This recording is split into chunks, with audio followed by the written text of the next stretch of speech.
President Donald Trump and First Lady Melania Trump made their way down the line of American veterans waiting to greet them.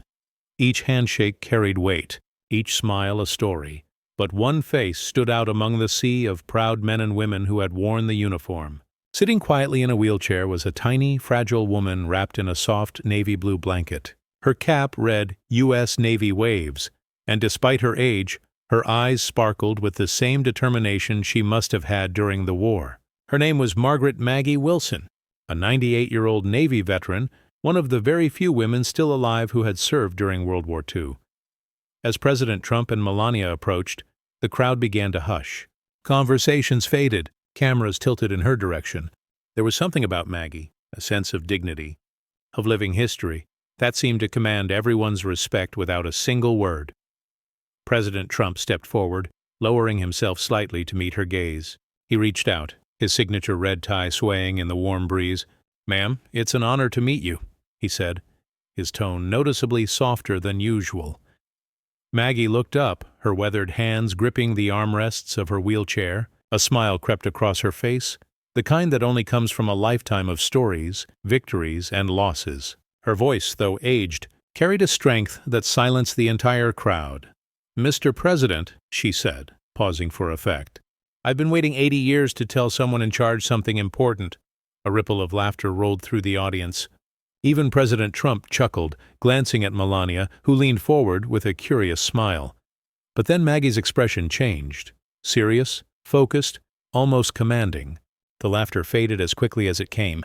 Every camera zoomed in. Every person leaned closer. What she said next would not only silence the crowd, but soon echo across the nation. A few powerful words from a 98-year-old Navy veteran that would remind everyone listening what courage, honor, and love for one's country truly mean. Melania leaned in closer, her warm smile filled with genuine curiosity. "What is it you'd like to tell us?" she asked softly, her voice calm and inviting. The crowd leaned forward, eager to hear what this 98-year-old Navy veteran had carried in her heart for nearly a century. Maggie took a moment to steady herself. She reached down and adjusted the small American flag resting proudly on her lap. Its edges slightly frayed, its colors faded from time, yet still gleaming in the Florida sunlight. She looked up at President Trump and said with a steady voice, "When I joined the Navy in 1943, women weren't expected to do much.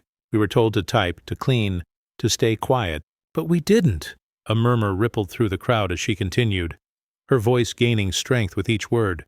"We fixed planes. We decoded enemy messages. We worked around the clock while the men fought overseas. We did what we had to do, not for glory, not for attention, but because our country needed us. And somehow history forgot us." Her voice trembled slightly, but not from weakness. It was the sound of memories, of friends lost, of battles fought far from the front lines, of a lifetime spent watching the world change while her generation slowly faded away. The crowd fell completely silent. Even the hum of cameras seemed to fade into the background. Maggie took a deep breath and looked directly at President Trump. "I've seen 18 presidents come and go," she said firmly. "Some talked about strength, some talked about unity, but very few listened to the people who built this country from the ground up. The veterans, the workers, the mothers who sent their sons to war and prayed every night they'd come home." President Trump nodded slowly, his expression thoughtful. Melania placed a gentle hand on Maggie's shoulder, her eyes glistening. Maggie continued, her tone softer now. "I'm not here for politics, Mr. President. I just want the next generation to remember that America was built by courage, not comfort. We stood up when it mattered most, and we never backed down." The room grew still. For a few powerful seconds, no one moved. Even the Secret Service agents, usually expressionless, seemed deeply moved by her words. It was as if time itself had paused, to listen to the wisdom of a woman who had truly lived history. After a long, thoughtful pause, President Trump placed his hand over his heart and said in a steady, sincere tone, "Maggie, that's one of the most powerful things I've ever heard. You're absolutely right." The crowd, still recovering from the emotional weight of her words, watched as he turned toward them and continued, "This woman right here, she's what America is all about. Courage, sacrifice, and an unshakable love for this country." His voice carried through the hall, filled with respect. She represents a generation that built this nation from the ground up. A generation that didn't ask for recognition, but deserved it more than anyone. The audience erupted in applause, and Melania stepped forward. She knelt beside Maggie, gently holding her hand. Her expression was warm, her tone soft but full of conviction. "Your story deserves to be told to every young girl who believes she can't make a difference," Melania said. "You've already proven that she can, that determination and courage can shape the course of history." Maggie's eyes glistened. Her lips curved into a humble smile. "Then promise me something," she said, her voice barely above a whisper, but strong enough to cut through the noise of the crowd. "Promise me that the next time a veteran, especially a woman, speaks, people will listen." President Trump looked her straight in the eye, the sincerity clear on his face. "You have my word," he said. The words hung in the air, powerful and honest. And then something remarkable happened. The crowd rose to its feet. Applause thundered through the hall, echoing off the walls. Some clapped, others saluted, and many simply wiped tears from their eyes. It wasn't about politics anymore. It was about something much deeper. It was about honor, history, and the enduring spirit of the American people. Reporters lowered their microphones. Even the Secret Service agents stood still, visibly moved by the moment they had just witnessed. The cameras caught every second, the handshake, the promise, and Maggie's proud, tearful smile. Within hours, the clip was everywhere. Social media exploded with emotion. Millions watched the 98-year-old Navy veteran's words, a message that crossed generations and political divides. Hashtags like Cheer Maggie's Message and Voice of Valor began trending as people from all walks of life shared her story, reminding the world that heroes don't fade, their voices echo forever. In the days that followed, Maggie Wilson's story spread like wildfire across the country. Every major news outlet ran headlines about the 98-year-old Navy veteran whose simple, heartfelt message had moved millions. Talk shows replayed the clip of her meeting with President Trump, and social media continued to buzz with admiration. Her words, "America was built by courage, not comfort," struck a chord that echoed far beyond political divides. It became more than a quote. It became a rallying cry for unity, pride, and remembrance. In classrooms across the nation, teachers began sharing Maggie's story with their students. History projects sprang up overnight, focusing on the forgotten women of World War II, the codebreakers, the engineers, the nurses, and the mechanics who had kept the military running while men fought overseas. Students created posters and essays about courage, often featuring Maggie's photo with her signature Navy cap and that small American flag on her lap. Veterans organizations from every state reached out, eager to honor her. Some sent plaques and medals, others wrote letters of gratitude. The Department of Veterans Affairs even announced a new initiative to collect stories from elderly service members before they were lost to time, all inspired by Maggie's message.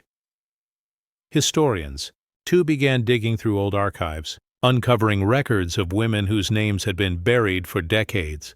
Maggie's courage had not only reignited patriotism, it had rewritten history, ensuring that the contributions of women during the war would never be forgotten again. When Maggie appeared in a short TV interview later that week, she was humble as ever. Sitting in her wheelchair, a soft blanket draped over her knees, she said something that melted hearts everywhere. "I didn't say those words for fame or attention. I said them because I want to die knowing that my generation didn't serve in vain. We believed in something bigger than ourselves. And I want young people to believe in that again." Letters poured in by the thousands. Veterans thanked her for reminding America of its strength. Parents wrote that their children had asked to learn more about World War II. Some even visited their local veterans' homes just to say thank you because of Maggie.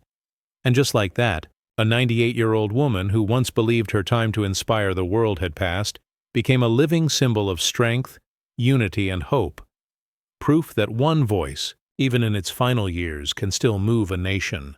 Weeks later, President Trump and Melania personally invited Maggie and her family to a private White House event honoring America's veterans. The atmosphere was filled with pride and emotion as the nation's heroes, young and old, gathered to celebrate service, sacrifice, and the enduring American spirit. Maggie, dressed in her navy blue jacket with her service pins carefully polished, was wheeled onto the stage to a standing ovation. The crowd erupted in applause, Not for a celebrity or a politician, but for a woman whose courage had reignited the nation's gratitude for its veterans. President Trump stepped up to the podium, smiling warmly. "Today," he said, "we honor someone whose strength and humility have touched millions. Maggie Wilson represents the best of America: courage, duty, and love for this country." He turned toward her, holding out a small velvet box. Inside was a specially crafted Medal of Distinguished Service engraved with her name. As he pinned it gently to her jacket, the crowd rose again, clapping and cheering for the 98-year-old Navy veteran who had captured the nation's heart. With help from her granddaughter, Maggie stood. Her hands trembled slightly as she adjusted the microphone. "I'm not here for applause," she began, her voice firm but gentle. "I'm here to remind you that freedom isn't free. Every generation must protect it, not with anger, but with heart. We fought for it, we bled for it, and we believed in it. That belief is what keeps America strong." The room fell silent. Even those watching live on television felt the power of her words. Melania, standing nearby, smiled softly and leaned toward her, whispering, "You've reminded us all what it truly means to be American." Maggie's family surrounded her after the ceremony, tears in their eyes. She was smiling, proud, fulfilled, and at peace. 6 months later, she passed away quietly in her sleep, surrounded by her loved ones, but her words, and that unforgettable meeting, continued to echo across America. Schools began naming scholarships after her. A documentary titled Maggie's Message premiered, sharing her story with millions. And every Veterans Day, across small towns and big cities alike, her quote is read aloud at memorials. "America was built by courage, not comfort." In a world often divided by politics, Maggie's message united people. A rare reminder that one woman's voice can still change hearts. She didn't just make history that day, she became history.